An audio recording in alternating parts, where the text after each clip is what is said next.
Can you all hear me okay? Yeah. Okay.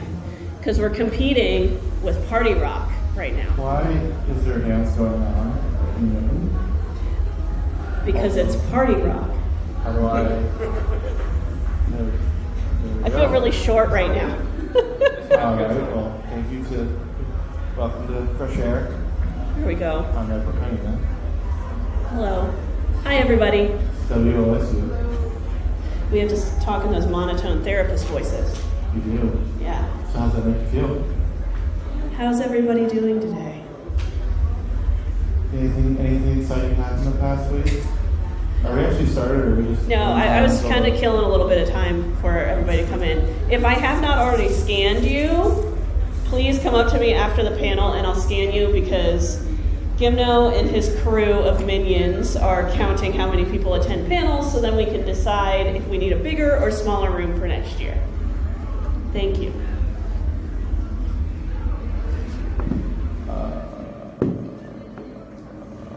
I forgot that I should check the phone once in a while because I am responsible for things right now. And also this. Okay. Trying to find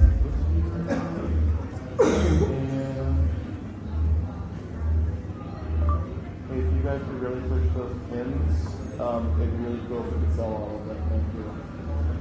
Thank you. Well, welcome everybody. How's your con going? Good? You enjoying yourself? Yeah? So where's everybody from? Are y'all from Ohio, or are any of you from out of state? I'm seeing us check. Buffalo, New York. Nice. Michigan. Okay, we don't talk about that state here.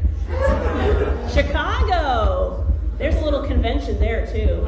It's just very small. I'm on staff there. They need to question their life decisions. Yes. Pittsburgh. There's a little convention there too. A little one. I'm glad to see Pittsburgh recovered from the Dark Knight. No, wait, the Dark Knight Rises. Yeah, Dark Knight Rises. I was at that film. I have a story for that film. Well, welcome everybody. This panel is completely the brainchild of Ed Hyena. He's important here, apparently, so I hear. I'm the co-chair. Wow, it's worse and worse. So I can do this. And make my voice louder. There we go. If you want to shut the back one, you can. Yeah. Alright, so yes. I said to shut up. My name is Edward Hyena. I'm the co-chair here. I figured I would run this because for the past, I'd say about 2.5 years, I've figured that normalizing mental health issues, fighting stigma is a very important thing. And then I invited Taffy, the purple, pink, what color are you? I'm pink sometimes. The pink dinosaur. That's probably not your actual professional designation. No. My real name, my IRL name is Sarah Newcomer. I'm a licensed marriage and family therapist. I own a private practice in downtown Columbus. So I am a licensed therapist.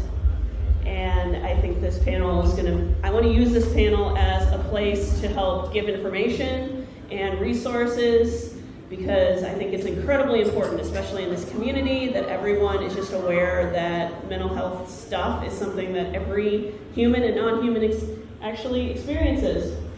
In my case, I've fought depression and anxiety for quite a bit of time. I mean, like 10 years ago, this would not be possible what I'm doing right now.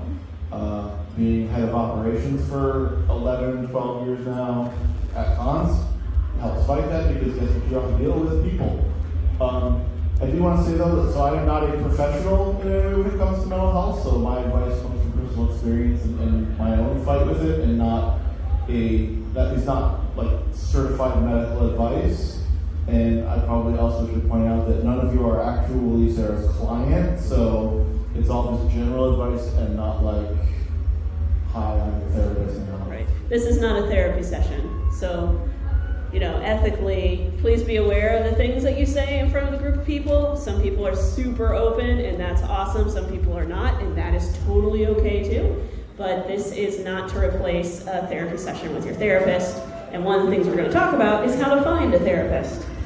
That's a good place to start, though, is that, so in my case, I have been fairly open about it, in part because when Carrie Fisher passed away, I read up about a lot about her life and the things she was doing, and she would just, she was very open about the fact that, like, yes, she was on antidepressants, she had mental health issues.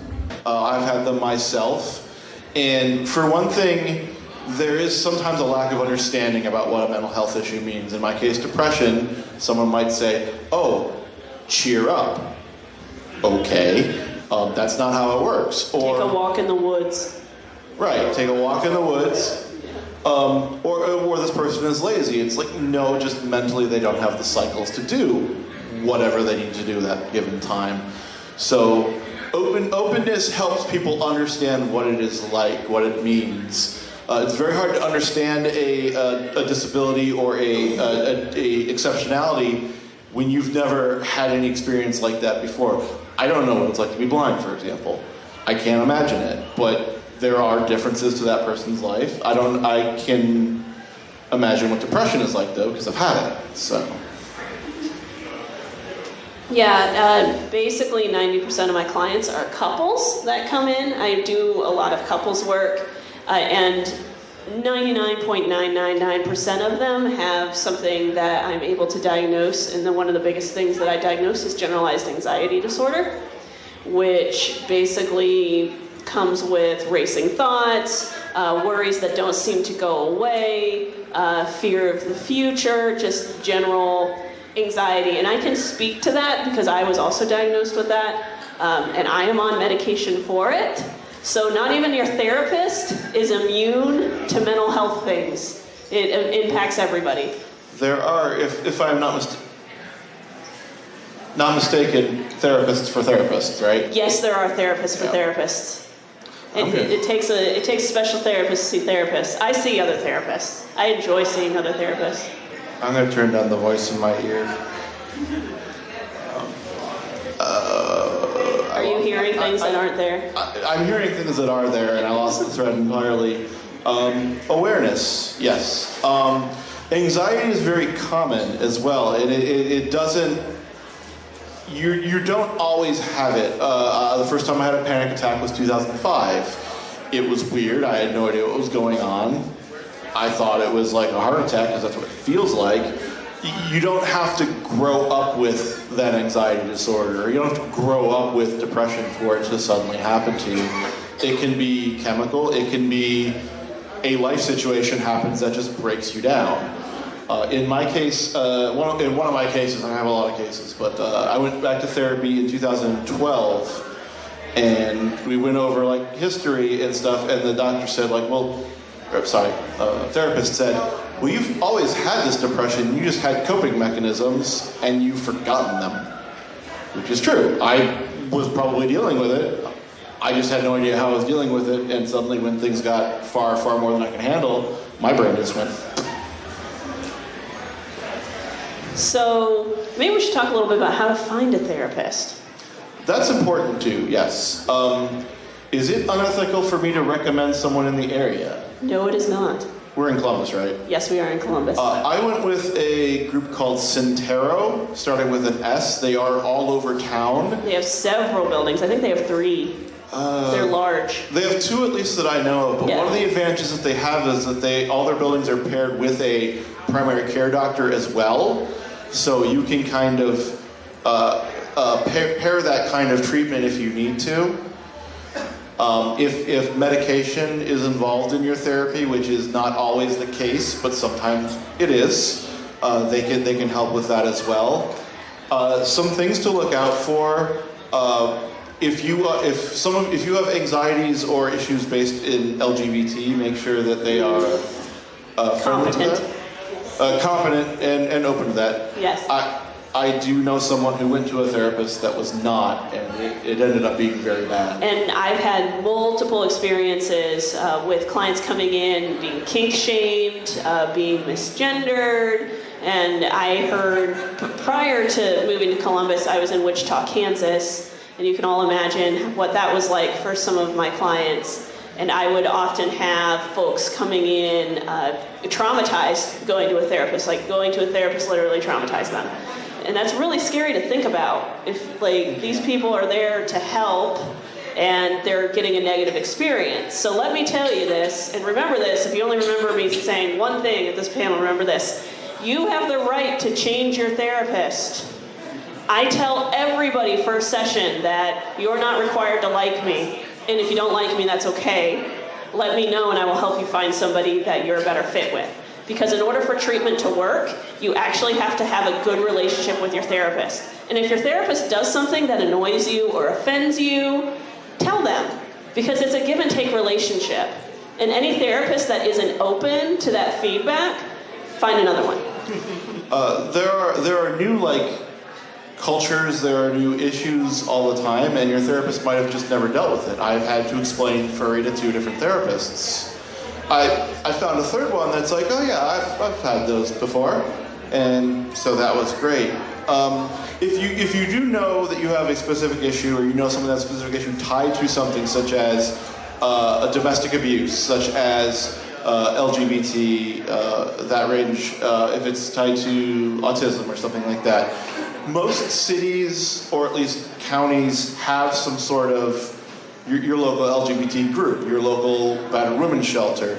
Ask them. They would probably know someone who either they've had clients that had success with or clients that had difficulty with, and they might be able to steer you in the right direction.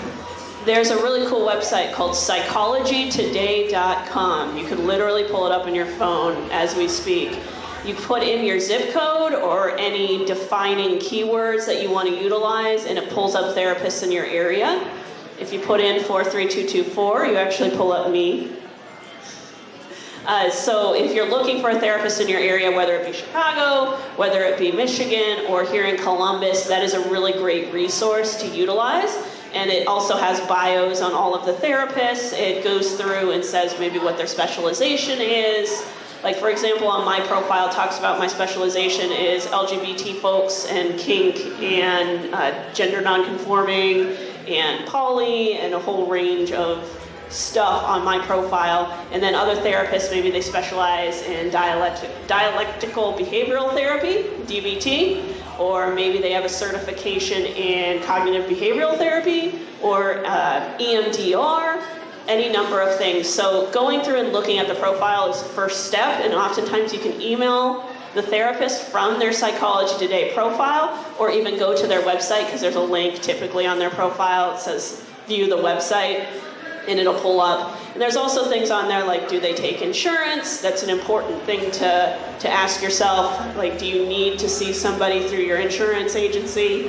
If you can't find them on site today, reaching out to your insurance company is a good way, because they'll give you a list. Oftentimes there's a website with your insurance that'll list providers in your area, and you can go through, find a name that stands out to you, and then Google them, which is what I've recommended to several clients as well. For some people, that research itself is difficult. So, hold on. Okay, that's better. So that research itself is difficult. So take it in small chunks if that is an issue. Look into a provider or 2 a day, or look into a provider, take a break, think about it, reflect. So this advice is in general, not just for the people in this room, but for if you know people, you can pass it along. If someone is a college student, most large colleges have therapists, and generally a lot of the stress or anxiety that a student is feeling is from actually being a student, and they would have tons of experience in that. Absolutely. There's also a lot of local nonprofit organizations that have resource lists. Equitas here in town is a big one. They often have a referral list, so if you contact them, or just, reaching out to people that you know and seeing if they have a therapist and if they recommend them. That's a great way to, for somebody that you're comfortable with to approach. Yes. I wasn't going to name them because I wasn't sure I don't know a lot of the ethics of it, but Equitas is someone that I did go to. Yeah. I need someone who is queer friendly. Absolutely. Absolutely. And that is very important. And it isn't your job as the client to educate your therapist. Period. So, to double back on something you said, you mentioned that you do have the right to change your therapist at any given time. That is, even in the middle of a session, if you sense it is going bad and Well, if you explain that you are uncomfortable to your therapist and they double down on whatever is making you uncomfortable, leave. Like, that's pretty much true for any kind of doctor, as long as you're not, like, in a hospital, like, can't leave. But, yeah, if the doctor's making you uncomfortable, leave. Like, they are there to do no harm, and if they're starting to do harm, then you just look elsewhere. But that's kind of true of every interaction as well. So switching gears a little bit, if you have a social anxiety, if you have any kind of anxiety like that, and a interaction is starting to go bad, excuse yourself. Like, you are not obligated to talk to someone who is making you super uncomfortable. You might be in a professional situation where you have to do that, but just try to wrap it up quickly. Or if you have a coworker, tag them in. I had to do this a lot when I was in retail. Just like I already know that person and I can't handle it. Can you get that one? Sure. Like, have other people help you. If you have social anxiety and you have a friend with you, it might be helpful to have them act as a handler. If they are able to identify signs of you starting to get uncomfortable, even signs you may not be recognizing, just tell them, like, hey, just like say something that gets us out of it, like, oh, by the way, we have to leave, or like, we're in a hurry, we gotta go. Don't be impolite. Don't tell someone, don't go into F off mode, but just like excuse yourself and walk away. Absolutely, and I think all of us just have a point where we're done, and that's okay. That's totally okay. I know my boyfriend is very aware that I have an I'm done state. Like, there's just too many people around. I just shut down, and he's like, Sarah, do we need to go to a quiet room? Yes. And that's okay. Like, every person has a point where there's just too much going on, and allow yourself that space to take a break. There's no shame in that. I've reached that point many times where I'm done. Sometimes at cons. It's pretty great. Something that I actually do to the point of having a handler is, and I guess I'm giving away a secret, is that I have a pin. We should probably explain the spoon metaphor. Oh, yes, spoons. But I have a pin that just says I'm out of spoons, and I put that on when I start to have just too much at a con, and the people who know me know about that metaphor, know that means, oh, he's done. Just wave and walk, or just maybe say, like, how are you doing, but don't jump in and engage and try to get, like, right in my face in that case, because something is already happening. Do you want to explain spoons? We can explain spoons. Spoons. Okay. So this metaphor, I know it doesn't originate with Jennifer Lawson, but that's where I heard of it first. Christine Mr. So the idea of spoons is that if you have some sort of disability, whether it be mental or physical, you may have a certain number of spoons available to you through the day. Going to the grocery store may cost 2 spoons. Going to work may be 4 spoons that you lose that day every day. And at some point, like, this is a actual, like, token economy, that at some point you spent all of the spoons you have available to you, and then you are out of spoons. If you spent all the mental or physical energy that you have in a day, and then suddenly someone's like, okay, you have to go take the car into the mechanic, or you have to go deal with the in-laws, or you have to go to the grocery store, you might just be at a point where you can't. And everybody's spoon economy is different. So for some people, going to the grocery store takes 2 spoons. For other people, it takes 5. It's all based on kind of experience. It's all based on what causes your anxiety, or what exertion it puts you through, and also how you recharge those is different. Some people, in my case, if I take an hour nap, a lot of the emotional spoons will come back. If I watch animals, which is a coping mechanism we talk about later, I'll get some of those spoons back. If I go do homework, I'm not recharging spoons. So everybody recharges differently, everybody spends differently, but everybody has that set limit, and it is helpful to be aware of what that limit is, and it is helpful that people close to you know that there is a limit that is very attainable in a given day, and that when that happens, you may need help. And when you were talking about recharging spoons, everybody has a different way to recharge spoons. We call that self-care. So when you think of things that you enjoy doing, things that give you fulfillment, those can be really positive coping skills that you can use to recharge your spoons. So for me, I really like snuggling up on the couch and just laying there being a potato in my Snuggie, in my Triceratops onesie. That is how I recharge my spoons. And that's another thing that a therapist can help you with. I don't want this whole panel to sound like an advertisement for therapy, but in my case, watching animals is a big one. Oh yeah, that's a great one. So in my case, I wasn't really aware of this, but part of, I don't remember exactly which year it was, but there was a pretty hefty downward spiral recently, and as part of that, I had to go to the zoo, and ended up, the zoo had hyenas.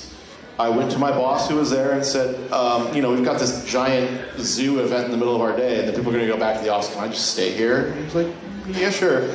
I just sat and watched hyenas for 2 hours, but then I noticed that for the rest of that day, for the rest of, for days afterwards, things were a lot better. And the therapist pointed out that, like, watching animals might just be one of your ways to recharge. And so then I try it. Like, I go watch squirrels outside, or I watch birds, or just watching animals. No, there's no human interaction. It's just watching animals, watching them do whatever, dig or chitter or whatever. And it's a... So is that mindfulness? Is that what they call it? Yeah, so when you focus on the present moment, that is called mindfulness. So you're noticing the breeze in the air, the smells, all of your senses, essentially. The things that you smell, the things that you see, things that you taste, things that you can touch, and things that you can hear. And just being present in that moment is what mindfulness is. And the important thing about it is that you might be doing those things to recharge already. They might just be part of your routine, part of what you do on a daily basis, and not realize that one thing is recharging you. Having that identified can help you when you reach that breaking point. Okay, if I go outside and just like stare at a tree and watch all the animals in it for about 10 minutes, I will calm myself down. I find that if I'm stressed out, I'll start cleaning. Yeah. Cleaning, absolutely. And after I've done cleaning, I feel better because something was accomplished. No, absolutely. I know when I get anxious, I clean all of the things, and it actually really helps. I've got that one too. Cleaning is good. It's a physical activity that you can put your focus into and take your mind off whatever else might be going on. Yeah, absolutely. No, that's a good one. Other ways that we can recharge spoons. Spending time with friends. Yeah. There's a question back there. It helps me a lot is we have black dog farms. Maybe more understand your black dog is for depression. We have a group. And sometimes go in that group, you see somebody's having a bad day. Everybody, really chimes in and goes, hey, hang in there. And seeing that helps me. And that's one way. Having that support. Yeah, you have that group of people that you can rely on is really, really important. I know I'm very lucky in that I live on a block full of people, of friends, where you used to live, and then you left me. But I moved to an apartment that has a pond and has so many animals I can stare at. Well, that's awesome. But on the concept of friends, that might be another important topic. So I'm not going to advocate that you just go tell everybody hey, I have anxiety, hey, I have PTSD, hey, that my brain just shuts off sometimes. But, okay. But if you have friends that are super close or you feel might be receptive to it, it is good to let them know what issue you have going on. It is good to let them know that, hey, I might have down days, hey, I might not be good sometimes. I used to always use the phrase tired. I'm tired. I can't do this because I'm tired. What that actually meant was my brain is gone. I do not have the cycles left for this, but I'm tired. And the only issue that I have with that is that you might run out of invites. If you tell someone you're tired all the time, they might stop inviting you to things. So at some point I switched it from I'm tired to I had a bad day, my anxiety's really up, or I'm having a bit of a depression episode, I just can't make it. And as long as they are understanding of this, and that's super important, they must be understanding of these conditions, they will, okay, I get it, and I'll invite you next time too because I know you're not trying to blow me off. It's just that. A situation because all the types of depression can be different within the same person. So some days I'm depressed to the point where I need people around me. Yeah. And other days I don't want people around me. They're like, oh my God, are you okay? Are you okay? It's just like I really need to not be around people. Yeah, I think it's important just to verbalize that because all of us are different, and depending on the day, you may react to something differently than you would have the day before, and that's okay. And it's a good point to have. That's a good point as well. With if you have close friends who can identify those in you and you can't. I had very recently something happened at the end of, let's say, March, where someone passed away. Yeah. And I had multiple people reach out to me. I was like, "Hey, what are you doing tonight?" And I'm just like, I'm just gonna stay at home. I'm really tired. I did fall back on it. I'm really tired, or I'm just not feeling doing anything tonight. And then one of them finally said, "No, you need to not be alone tonight. You need to come hang out. I know why you are upset." And at that point, I'm like, okay, they're identifying in me that it's the thing where I need to be around people and not be alone. And they were right. Like, my brain just says, oh, depression, hide. And they were like, no, this specific kind of depression, you need to commiserate, you need to be with other people. So having people in your inner circle that can spot that in you and then can intervene is important as well. Absolutely. So what else should we touch on? Well, I said the word intervene. Okay. So that leads to another topic. Intervention. Yes. Specifically, one thing I'm thinking about is, so we can't talk about mental health without talking about suicide, unfortunately. The extreme end of anxiety, the extreme end of depression can be a mindset where nothing can be improved, nothing will ever get better. What's the point? It is not. As someone who advocates awareness, one of the most frustrating things is when someone says, oh, it's a call for attention. No. It is an issue where your brain is feeding you misinformation, and instead of trying to tackle issues in your life, your brain is just saying, like, I'm clocked out, I'm done. And it's not a cry for attention. It is a problem, it is an issue, and it is something that may need intervention, or it may just need enough self-awareness that you say, in my case, what I did was like, oh, this is bad, I see this coming, I'm going to get into therapy, I'm going to talk to them, I'm going to make sure that I am not putting myself in dangerous situations until we've addressed it. Yeah, no, absolutely. And it's important if you're a friend, if you have a friend who you know might be struggling, just reaching out and being like, hey, you don't need to push them or pressure them. Just say, hey, just saying hi. Just letting you know I'm here. Just so that they know that you're there. Because most of the time, individuals who are in that space don't even recognize that people are there for them. So it's important just to reach out to them and just let them know that you're there and you care about them. I figure if you had the wherewithal to come to this panel, you would probably not make the greatest mistake you could make and say, I don't want to deal with that, or that's nice, do it. Like super, super toxic things you could say to someone who is suicidal. If you truly cannot deal with it, if you truly don't know how to deal with it, point them to someone who does. There are hotlines. You could suggest therapy. It's like, oh, well, have you talked to anybody about it professionally? Just things like that. But never say, I can't deal with that, or don't tell me that, or anything like that. That's because if they've told you that they're suicidal, they are reaching out to you. But there is the point where you have your own spoons, right? So maybe hearing something repeatedly on and on and on and on and on is really difficult for you. So just understanding that you have your boundaries as well, and pointing them to help doesn't make you a bad friend. Yeah, there's another question back there. It's not a question. Actually, there is a international suicide hotline. I just got to run that. It's always on me. The great thing about that hotline is when you call it, it goes to your local case app. It is an extremely useful resource, whether it's you or whether it's the person you're dealing with. They will walk you through everything. They will help you in every way possible. Know what that number is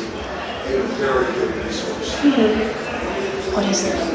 Let me look up the number. I'll look it up. One thing that I've found is that since there's so many online interactions and a lot of us misery loves company and nothing happens, is that I have people in like Telegram chats that are trying, I mean, they're reaching out because they want to talk to somebody, they want to vent. But I've always tried to maintain a like, there are no professionals. We are just here to listen, and we're happy to listen.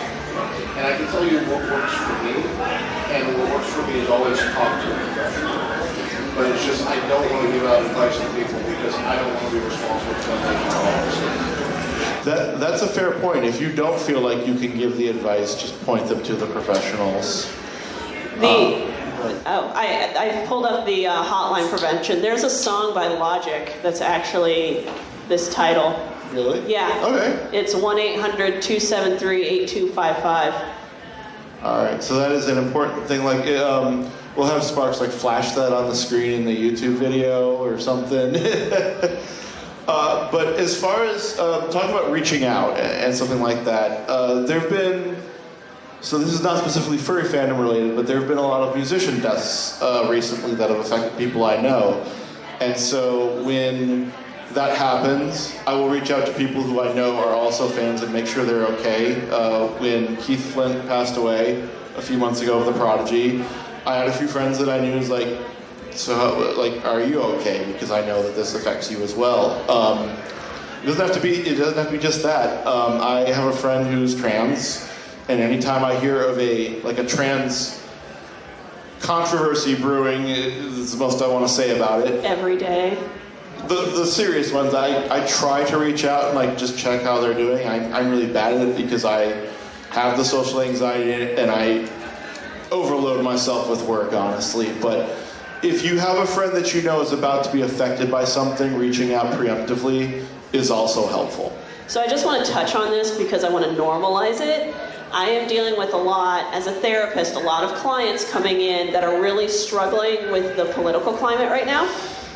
And I'm not going to go into mass details. I'm just saying that everyone who is being impacted by that, it's valid. Like, the things that you're experiencing are valid. Don't let anybody tell you that you're just a baby or whatever derogatory term that they want to use. It's very valid. And I've sat with clients. I do hour-and-a-half sessions with my couples, and I will sit with them for an hour and a half while they just sob. Because it's so, we can't ignore that that's something that isn't impacting people. And it is bad now, but there are always things going on in the world that will impact different people in different ways. If there is an earthquake it wasn't an earthquake in Puerto Rico, something else wasn't there. If a hurricane hits Puerto Rico and you have Puerto Rican heritage, your depression might spike. It's a current event that affects you or affects people you know or love, and that's going to happen. That's just an example. But yeah, in my stand-up that I did a couple of years ago on SilverGatomon's channel, check it out on YouTube, I did make the joke that and I tried to get a therapist, and they said, it was November of 2016, and they said, yeah, we've got a 2-month waiting list.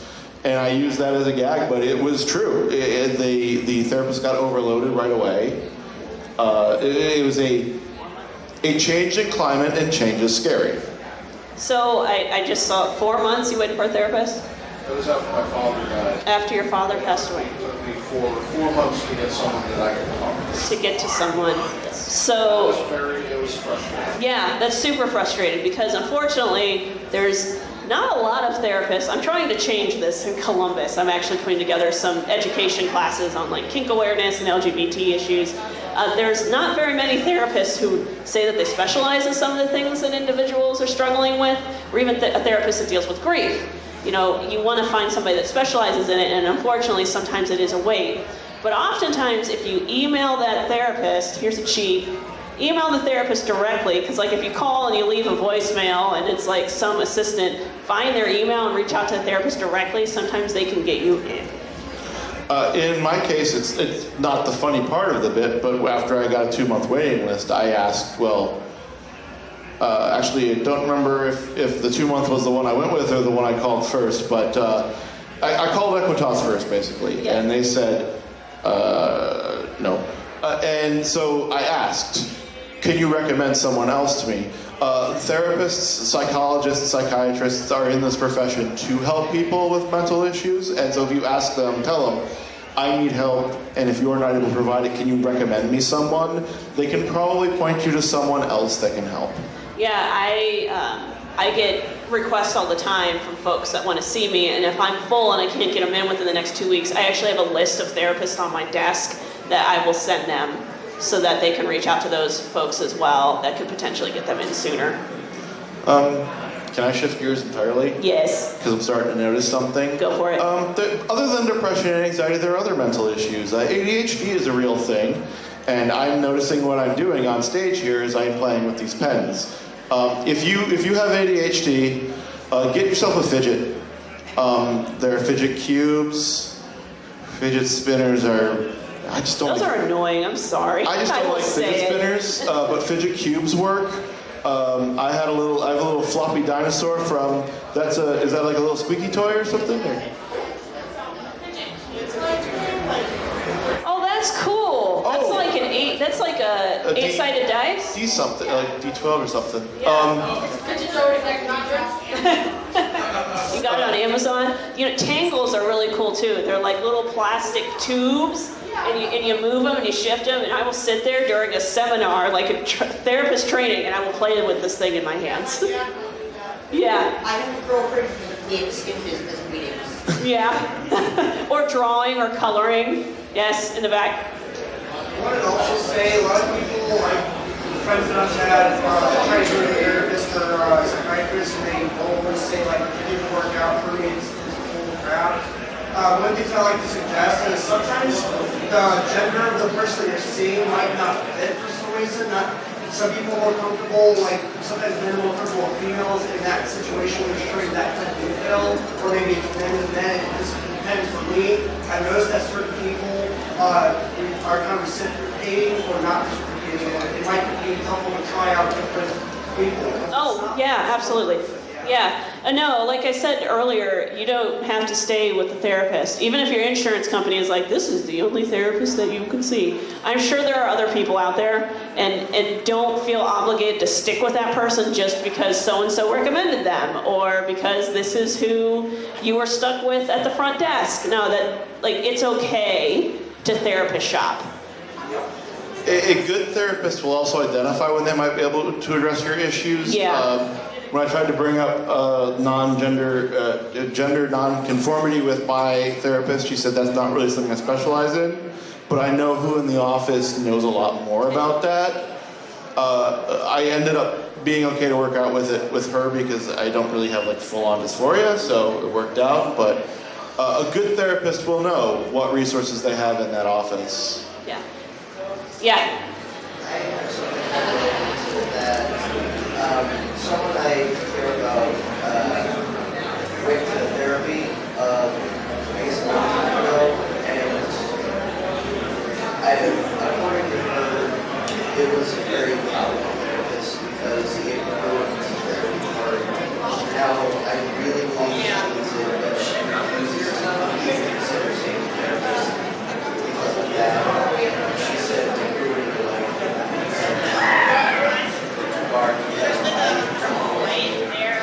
Oh, so It's not someone I can really have influence over. yeah, that's really frustrating when you see somebody that you know needs help and refuses to get it. And I know I can relate to that on a very deep level, and it's horrible. It's scary too because you know that person needs it. Sometimes all you can do is just plant the seed. So whenever it happens to come up in conversation, or if you can tie it into conversation, just put it out there and be like, hey, you know, not all therapists are jackasses. Like, I know that, or hey, I heard this therapist is good, or hey, you know, how are you doing? Or just how are you doing? Like, how are you managing everything? Can I offer a personal warning sign? Yes. If you see a therapist or a psychiatrist and the first appointment goes into medication, that's probably not good. It could be that you're depression or whatever. Or you're seeing a psychiatrist. Yeah, it could be that it is so severe, but I did have someone like pushing Adderall on me. and you looked around the office and everything had the like saxophone and like stuff, all the names on it, and you're like, oh, your entire office is supplied by a pharmaceutical. That's not good. Like, medication can help. It can help with ADHD, it can help with depression, it can help with anxiety, it can help with everything, but it must be right for you. And that's a discussion you can have with your doctor. Yes.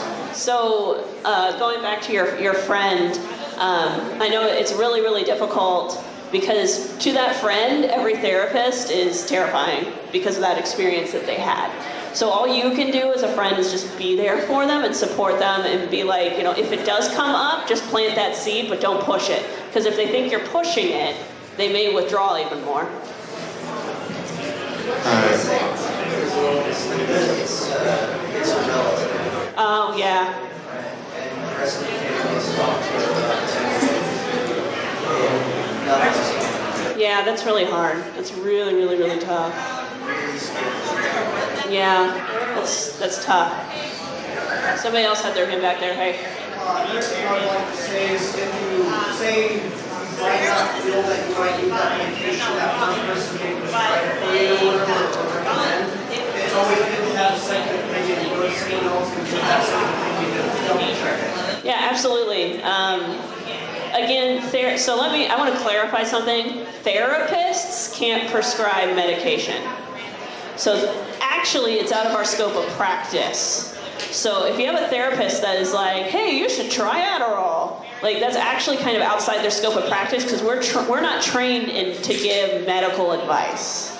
So if you're seeing a psychiatrist or maybe a nurse practitioner, that's a totally different conversation because they are trained to give and provide medical advice. So just keep that in mind too. So your therapist that was pill pushing, that's actually outside their scope of practice. So they shouldn't have been doing that. She was bad. Okay. My brother got her pretty good, but I'll save that for a comedy routine and not this. I did want to jump back to ADHD a bit because I do have... Yeah. That is an important thing. Having important. a fidget is good. Make sure it's not a fidget that disrupts those around you, though. Some people have a fidget that makes noise. I see this a lot when I'm in a school. A child with ADHD might fixate on a toy or a thing in the classroom and use that to distract themselves, but it may be disruptive for the rest of the class. So if you know your environment, if you're at home by yourself and you're just trying to slow your brain down so you can do something, noisemakers are okay. If you are in an office, like a cubicle farm, and you've got people around you, the squeaky toy might not be a good choice. Yeah, there's all sorts of fun things. Yes, in the back.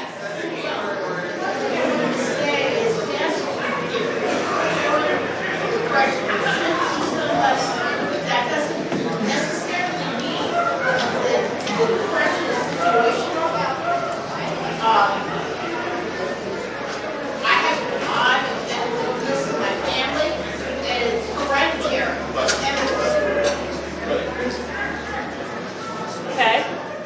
And so my depression is not because of my heredity. Right, absolutely. Systemically, folks can also pick up situations with mental illness, and that's one of the things that I look for in an assessment. So if I'm looking at an individual or a couple, it's, hey, did any of your family members struggle with mental illness, or any of them have depression or anxiety or borderline personality disorder or bipolar or any number of things, because that can definitely give insight to the individual and how they function and how they've learned to function and how they manage and possibly are genetically kind of lean toward the potential of having depression because, both their parents had it hereditarily. There are other ways to cope if you could be taught to cope rather than shooting the drugs. Well, absolutely, yes, which is why I said therapists are not to be prescribing medication. Right. They are to be teaching you the coping skills and also how to manage it. Some people can handle depression without medication. Absolutely. I have a lot of clients that do. I have a lot of clients that can't. And neither one is less valid. So, I'm still on the ADD thing. Back to ADHD. How relevant. So learn what ways you can be productive. Music is one of them. The pacing of a music can help me. If I need to study, if I need something that's slow, reflective, if I'm doing a paper and I've got time, I'm just trying to get some words down, slow, relaxed music. I use a chill hop channel. Chill hop. Chill I'm hop. gonna plug chill hop music. Their mascot is a little raccoon, so That's cute. extra plus. That's cute. I've also learned from focusing that music without words helps a lot. Yeah. No, actually, there's a lot of research that's coming out with ADHD that actually supports that. Yeah, music without words. So EDM has a lot of that. Synthwave has a lot of that. The chill hop is mostly just like a beat and a saxophone or something. Boozy is nothing but words, so don't use boozy to relax. Yeah, don't use boozy as a coping skill. But This is also, official therapeutic advice. also you may need. No, I'm not therapeutic. You may also need to reduce distractions. So when you arrange a desk or something, face away from a window, face away from a door. Make sure you have headphones that can block out sound. You learn what distracts you and combat that directly. And one thing that I know I work with a lot of ADHD clients on is organization, because I know that's something that can be a struggle and a barrier to folks being successful. So things like planners or a calendar in your phone can be really beneficial to help just organize your time, and then breaking things up into smaller chunks. So if you're looking at your room and you're like, I need to clean my room today. Well, today I'm just going to put away the clean laundry. Tomorrow I'm going to do, and maybe take a break between, and then I'm going to do this small task. I'm going to dust. So breaking it down into manageable tasks can be really beneficial. Organization and distraction I'm going to use as a segue, which is less effective, I pointed out, to autism. Yes. In general, if you are interacting with someone who has ADHD or autism, they might not make eye contact, they might trail off, they might seem like they're not paying attention to you. Be patient. Especially if you don't know that person and don't know what might be affecting them. Everybody engages differently. I've had conversations with people while I'm playing on my phone because I'm doing two things at once. I've been in classes with an autistic child that never made eye contact with me once, but we did interact over various exercises or toys. Being sensory aware. Sensory aware. Autism is, in general, if you don't know what autism is already, which awareness of that is still spreading, it is a inability to read social cues. It is certain tics. It is difficulty with social situations, and if someone's trying, be patient. Yeah, it's basically, they're neurodivergent. Yes. As an autistic person, who has some autistic friends, I can say that autism is just one is also a big spectrum. Yeah, it's absolutely a huge spectrum.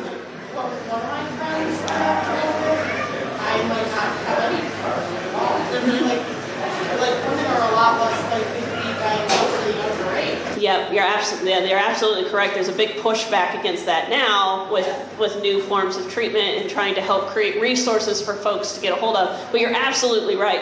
It's a spectrum. The DSM actually combined it to create it into a spectrum rather than Asperger's and then autism. Yeah. You also bring up a good point that all of these labels are very kind of generic terms. If I say autism, it does not specify exactly how to handle situations, how they're going to interact. If I say anxiety, you cannot give me an entire write-up on someone just from that word. So every word is just a label. It is just an entry point into what is actually going on with that person, how you actually interact with that person. Yes, question. So, I just kind of wanted a clarification on how kind of the times are changing a little bit with the autism spectrum. Back when my older brother was diagnosed with Asperger's syndrome, but Right. I know recently, they're kind of trying to push away with it Yes. and open it up to autism spectrum disorder, because I Yep. was diagnosed with the spectrum disorder myself. Right. So I was just kind of curious about what the clarification is now. Are we still using Asperger's syndrome? Is that changed? Specifically, Asperger's did get rolled into autism spectrum in the DSM-5 when it came out. So they rolled out the DSM-5 in 2015.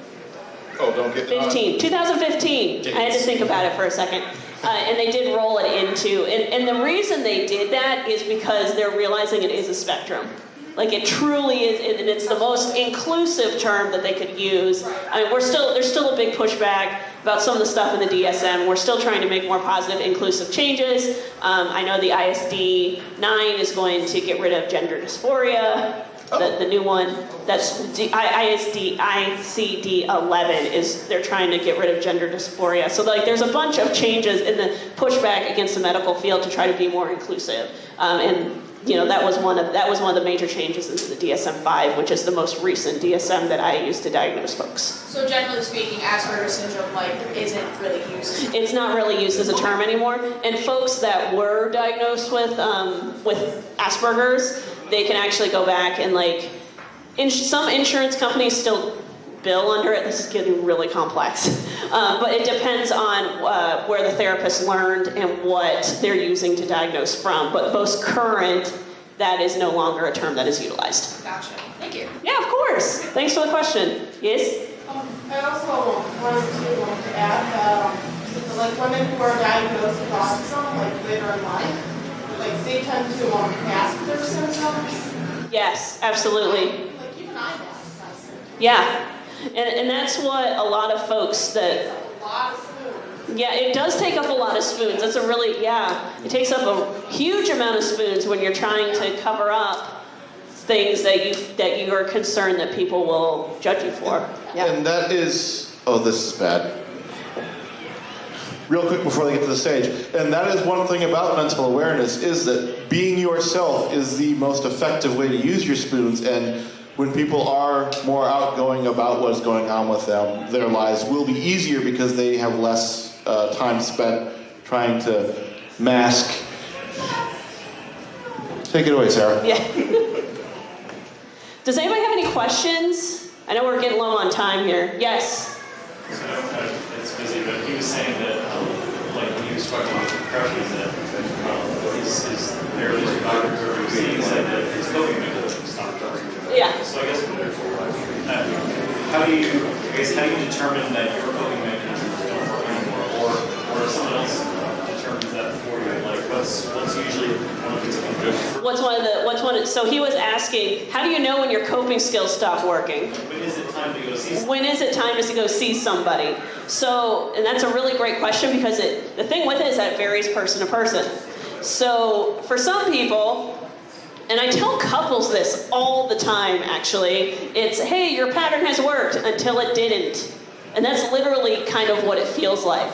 Hey, a few months ago this used to work. Now it's not working and I still feel pretty sad or upset or really anxious. That's the point where you're, and you feel kind of like, if this isn't working, then what now? If you're starting to ask those questions, that's a good time to maybe try to redirect to get some professional input. And also recognizing that, okay, if this isn't working now, what changed? And sometimes a therapist can really help give that third-party perspective on what may have changed. So for example, maybe you had a recent death in your family, or maybe a relationship change, because that will affect how your former coping skills or how you manage your life is impacted. This is, again, super specific, but that's where all my experience comes from.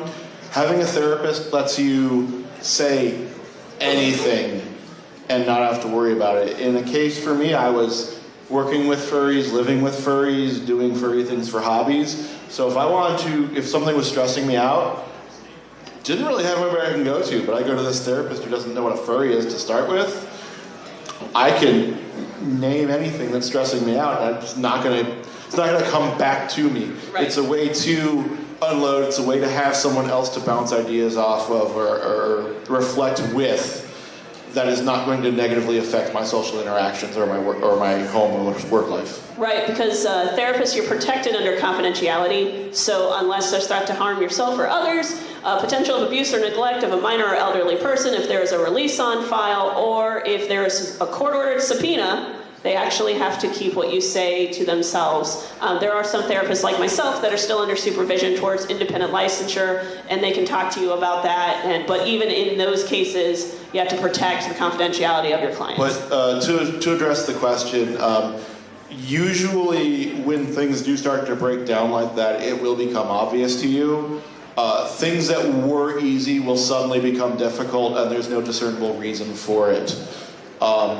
You might, if you are late to work every day suddenly, and you used to be on time, something is going on. If you have trouble getting out of bed, if you find yourself going home and all you want to do is sleep, something is going on. So just dramatic changes which impact your productivity, your home life, may be a sign that something is transpiring. Or you might just be having a bad day. Like, it's over a prolonged period. Just keep aware of when those things start to happen. Question, yes? So I don't know if you guys do this, but generally when I go to therapy, a lot of times if I go to this therapy, they stop me more than most of. So I don't feel like I'm talking to myself. Like, I can get feedback, or I can get feedback to myself. I don't know if anyone else does that. I've absolutely done that with a therapist. I don't have anger issues in general, but I walked into a therapy session. I was very angry about something, and I know it is cliche, but there was a lot of like, okay, how does that make you feel? I'm angry. It's like, so what can you do about it? And it's kind of like, well, nothing. Okay, so you have to work on stop being angry because there's nothing you can do about it. So it is they can take a feeling, emotion, or event and reframe it for you. So it is good to have that ability. So real quick, before because we're down to the last 5 minutes, if I did not swipe you in on this thing, can you please come up to me and wave your badge in front of it? Because this actually takes basically an attendance. Here, Brandon, do this for me. And then real quick, in 5 minutes, let's everybody quick fire self-identify what's going on with you. No, that's a bad idea. That's what a lot of individuals do to me in therapy. They tell me this huge, massive issue that has occurred to them within the last 5 minutes. And that's okay. It's because of comfort level. They were really uncomfortable about it. And okay, well, we're going to talk about that next time. But I do want to sum up that like mental health awareness and awareness of exceptionalities in general. And if you don't have this kind of training or haven't done this before, exceptionalities is another word for disabled, because disabled doesn't exactly mean you are unable. It just means that your abilities work differently. But if you're interacting with people that have those exceptionalities, just be patient, be understanding, try to reach a point where you know what interaction works best. Don't be dismissive, don't be judgmental about it. Everybody's brain works differently. Some just work more differently than others. And real quick, if any of you want to reach out to me for any reason whatsoever, or maybe you just need help finding a therapist, I know I've had a few people actually this convention come up to me and say, help me find a therapist. I am completely okay with that because I know a lot of people and I also know who to avoid. So my website is newcomertherapy.com. You can pull that up, link it, like it, or just look me up on Telegram under Taffy Pink Dino, or on Twitter, it is Taffy Pink Dino as well. And just real quick again, that National Suicide Prevention Hotline is 1-800-273-8255, because suicide is not a good answer. It just means that something needs to get reframed in your life. Also, though, I'm at Edward Hyena on Twitter. There is an underscore in there, I believe. And I'm on Edward Hyena on Telegram as well. There is no underscore there. But be aware that I am dumb and do far more things than I am capable of. So it takes me a while to respond sometimes. I also have a professional Twitter called the Furry MFT, all one word. MFT standing for Marriage and Family Therapist. So that is my professional Twitter. Pay attention to it if you like therapy memes, because I post those a lot. Thank you, everybody, for coming. Yeah, thank you, folks, so much. It was a great turnout. I was really impressed. This room was full. And take care of yourselves. Yeah, take care of yourselves. Love yourselves. Have a wonderful rest of your convention. And I don't think there's anything immediately after. Is there anything